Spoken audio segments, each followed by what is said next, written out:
Alright, so I'm back here once again, and this time I'm here to give you guys a review for this G Herbo album entitled PTSD.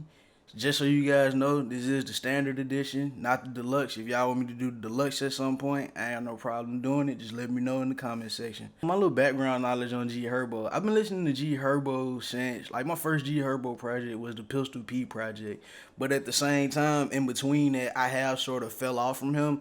Not because he's like a bad artist or anything. Like, I don't know, I kind of just stopped listening to G Herbo for a while. So this is actually like the first project I done listened to by G Herbo since Swervo. Production wise, I feel like that this uses sort of like your typical G Herbo production, but at the same time, I do feel like it sort of like veers off, and I don't know, production wise, he tries like different stuff. A song that sort of veers off from the norm for me would probably be Gangsta Cry. It caught me off guard because of how soft the production was somewhat, and then I feel like the BJ the Chicago Kid feature really helped like drive that part home. Like, this ain't, I don't know, this ain't really him trying to be like on some gangster shit. Like, he just sort of reminiscing about like stuff, I guess stuff that happened to him when he was younger, and saying like, okay, yeah, shit is okay to cry about it, you know what I'm saying? Party in Heaven was another one that I was feeling production wise.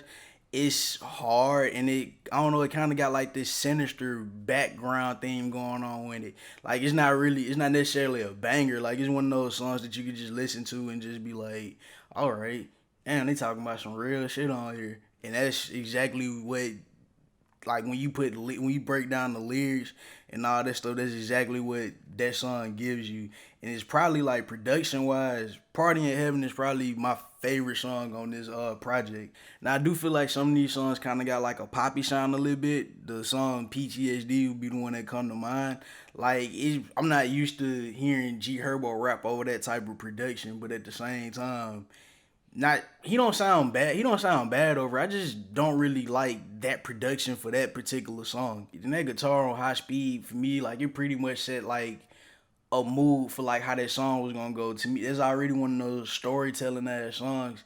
But it's like the damn, I don't know, the damn guitar add like a damn story time theme element to it. You do got your typical G Herbo bangers.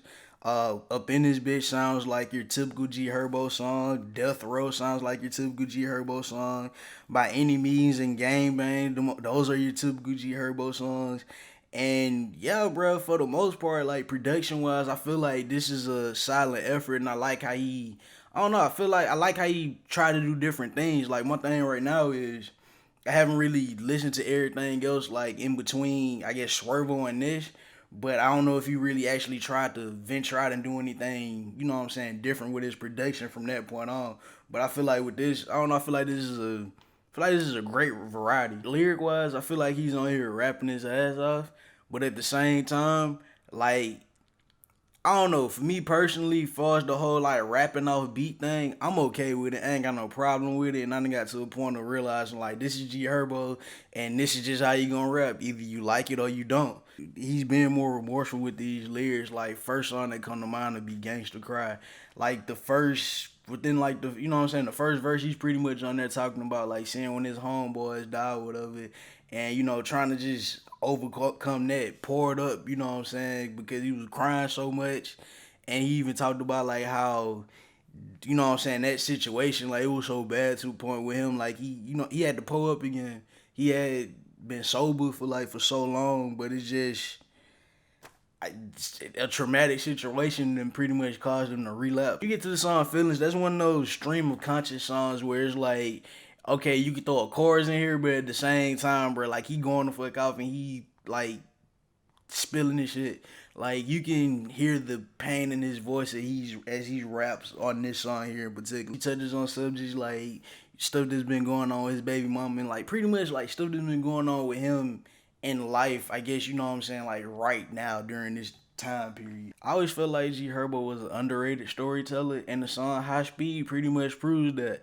I like the detail in the visualness because pretty much he's talking about like his last running with police, where he pretty much got into a damn what is it? What's the word I'm looking for? When you're running from the police? Well, he was running from the police and he turned it into a damn song for him. And I don't know, bro. I just feel like he always tells like vivid ass stories. While I don't like the song production wise, I do like the rapping that's on here. I feel like G Herbo, he's very like you know what I'm saying? I feel like he's very vivid with like painting a picture and stuff like that. Like and pretty much with the song PTSD, he painting himself in like, you know, a child or just like a teenager or something in the fucking war zone. That's what he like made the shit sound like. Sound like a damn war zone. I was hearing bangs like Chief Keef always yelling names that's deceased. Like the song, like the lyrics pretty much go with the damn song title, and then it prompt me. It's crazy because like I'm gonna jump into the features. Like this song, it features Juice World, and then I'm like, okay, the song is called PTSD. I've been trying to figure out this album cover for the longest, but what I learned was the album cover is pretty much dedicated to like pretty much all his friends that done died.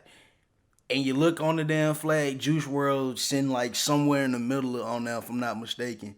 So I found it dope, and I don't know. For me, it kind of like brought the album like full circle, if that makes sense.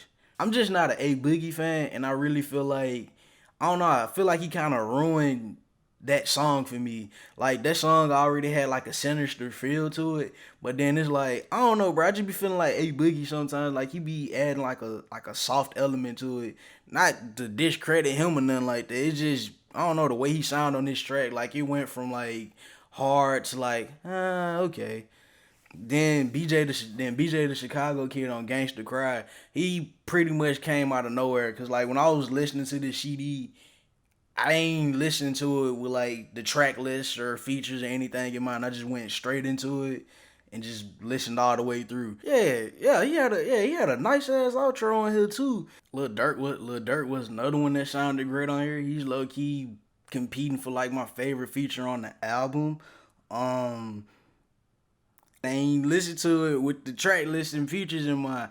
I thought this was Roddy Rich at first, and then like as he started going in the verse, I'm like, okay, damn, they got Lil Durk on this mud too. But now I went back and looked at, I'm like, oh shit, this Lil Durk the whole damn time, bruh.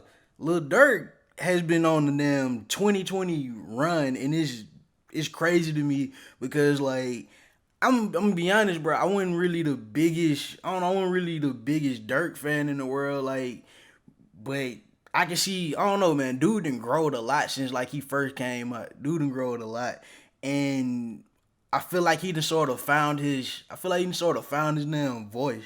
Like compared to the stuff that I used to hear when Lil Durk first came out, bro. Lil Durk done went through a whole damn evolution, and I feel like 2020 is like the damn. I don't know. I feel like 2020 is like the damn the gateway to the future. Goddamn for him. Every time I hear a new Juice World feature at this point, I'm always just like, damn. Chance the Rapper had a great verse that coincided with like the title of the song and stuff. That line about the dude going inside his homeboy pockets where he was bleeding out. Damn. And Lil Uzi Vert, I usually like every little Lucy Vert, like, you know what I'm saying, feature verse or whatever, but I wasn't really feeling this one. I feel like this one came off a bit lazy in the way. He just, I don't know, he seemed like he wasn't really interested in it for real. Now, 21 Savage. 21 Savage has been on the damn feature run out this world, and ain't nobody talking about it. Nobody's talking about it. Bruh, this man here, like, I don't... G Herbo was on there rapping his ass off, like, but at the same time, for me, like, I feel like I don't know, I just like the 21 Savage verses better. Like G Herbo on there been spitting, but it's just I don't know, it's just something about 21 Savage's delivery that I love, bro. And yeah, I feel like he kind of got G Herbo on this song. It was nice seeing Polo G on this project. I do be making comparisons between G Herbo and Polo G all the time, cause I feel like I don't know, I feel like they kind of give me sort of like the same thing, but I feel like Polo G is more melodic with it. That's not, you know what I'm saying, that's not taking away from none of the artists or anything, but I feel like they got sort of similar styles, but they going about it I don't know, sort of like a different way, if that makes sense. I could do without the Jacquees features, like that whole song, like it feels like a failed radio attempt. And Something Too Pretty, I don't know who they are, but they sounded great on this song as far as like repeating the hook. The hook, it sounded sample, but I guess they were just singing it. If I'm not, I feel like I done heard them. I feel like I done heard them lyrics before somewhere. So yeah, overall, this was a cool listening experience. I feel like this is a dope project. If you ain't ever listened to G Herbo before, like I feel like this would be a good. I don't know. I feel like this would be a good project for you to come in on. Like me, I haven't listened to an entire G Herbo project since Swervo. I think Swervo came out like in 2017, so it's been damn near 3 years since I done actually like sat down and gave my full attention to a damn G Herbo project. And then like the other part of it too, like people be talking about some him be rapping on beat this and this. Man, what I've learned with G Herbo, I feel like it depends on the production, but at the same time, G Herbo gonna do what the fuck he want to do regardless of how the damn production sound. So that's like the only thing when it comes to listening to him. I like it, y'all probably not. So if I had to rate this album out of a 10, I'll probably give it a 8. Yeah. So yeah, let me know how y'all feeling about this project in the comment section. Let me know if I was wrong about some stuff. Please feel free to correct me.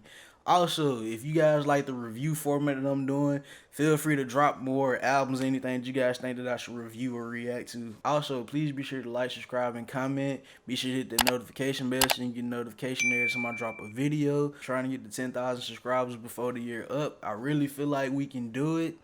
Anything's possible. Seems like a long goal. We kind of think we at 1,200 right now, if I'm not mistaken.